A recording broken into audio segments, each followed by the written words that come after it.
اولاد کا پہلا حق وہ ہے جو ان کے پیدا ہونے سے بھی پہلے سے ہے. ابھی دنیا میں نہیں آئے ہوتے، اس سے پہلے ہی ان کے والدین پہ ایک ذمہ داری عائد ہوتی ہے. وہ کیا؟ لڑکے پہ ذمہ داری عائد ہوتی ہے کہ جب اپنے لیے کوئی شریک حیات تلاش کر رہا ہو، دیکھ رہا ہو، تو اسے صرف اپنی بیوی کی نگاہ سے نہ دیکھے، اسے اپنے بچوں کی ماں کی نگاہ سے بھی دیکھے. صرف پری کی تلاش میں نہ رہے، یہ بھی سوچے کہ ایک ذمہ دار عورت کی ضرورت ہے جو میرے بچوں کی کل کو تربیت کرے گی.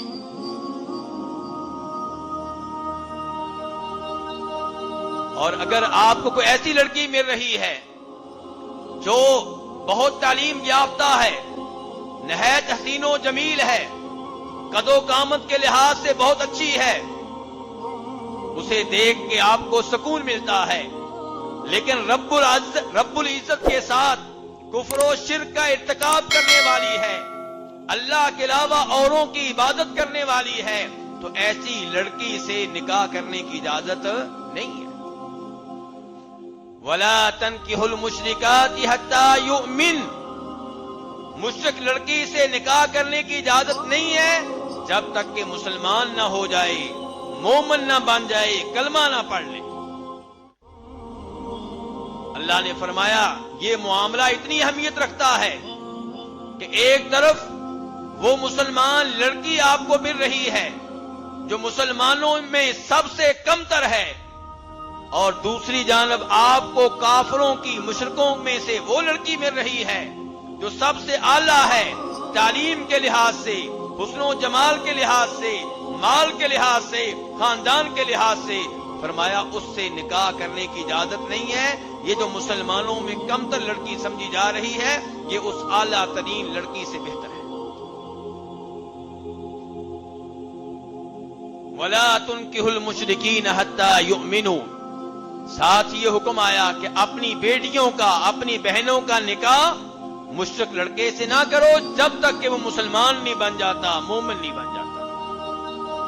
اور ساتھ ہی کہہ دیا وَلَعَبْدٌ مُؤْمِنٌ خَيْرٌ مِّن مُشْرِكٍ وَلَوْ أَعْجَبَكُمْ، ایک مشرک لڑکا آپ کو داماد کے طور پہ اچھا لگ رہا ہے، بہنوئی کے طور پہ پیارا لگ رہا ہے. کیوں؟ تعلیم یافتہ ہے، اس کے پاس بہترین رہائش ہے، اس کے پاس بہترین کاروبار ہے، لیکن اللہ کے ساتھ اوروں کو شریک کرنے والا ہے. فرمایا اسے بیٹی کا رشتہ نہیں دینا، اسے بہن کا رشتہ نہیں دینا. اس کی جگہ پہ چاہے آپ کو ایسا مسلمان لڑکا مل رہا ہو جو مسلمانوں میں کم تر ہو، اس کم تر پہ گزارا کر لیں، لیکن اس مشرک کی جانب نہ جائیں. نبی علیہ الصلوۃ والسلام ارشاد فرماتے ہیں کہ کسی بھی عورت سے نکاح کے اسباب 4 ہوتے ہیں.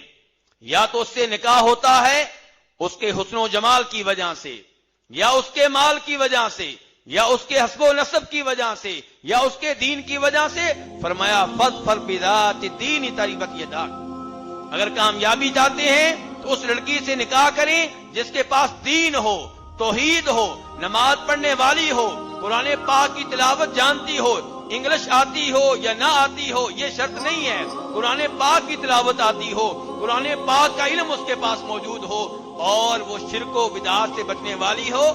فرمایا اس لڑکی سے آپ نکاح کریں. اگر توحید کے ساتھ ساتھ، دین کے ساتھ ساتھ باقی خوبیاں بھی موجود ہیں، حسن و جمال موجود ہے، اچھی بات ہے، مال موجود ہے، اچھی بات ہے، لیکن بنیادی شرط کیا ہے؟ دین. تو یہ لڑکے کو ترغیب دی جا رہی ہے کہ اپنے بچوں کی ماں وہ منتخب کریں جس کے پاس دین ہو. اور دوسری جانب کیا کہا جا رہا ہے؟ امام ترمذی روایت کرتے ہیں کہ جب آپ لوگوں کے پاس آپ کی بیٹی کا رشتہ لینے کے لیے، بہن کا رشتہ لینے کے لیے وہ ایسا نوجوان آئے جس کے پاس دین ہے، جس کے پاس اخلاق ہے، فرمایا اسے اپنی بیٹی اور بہن کا رشتہ دے دو. اگر تم یہ کام نہیں کرو گے تو معاشرے میں فساد اور فتنہ پھیل جائے گا۔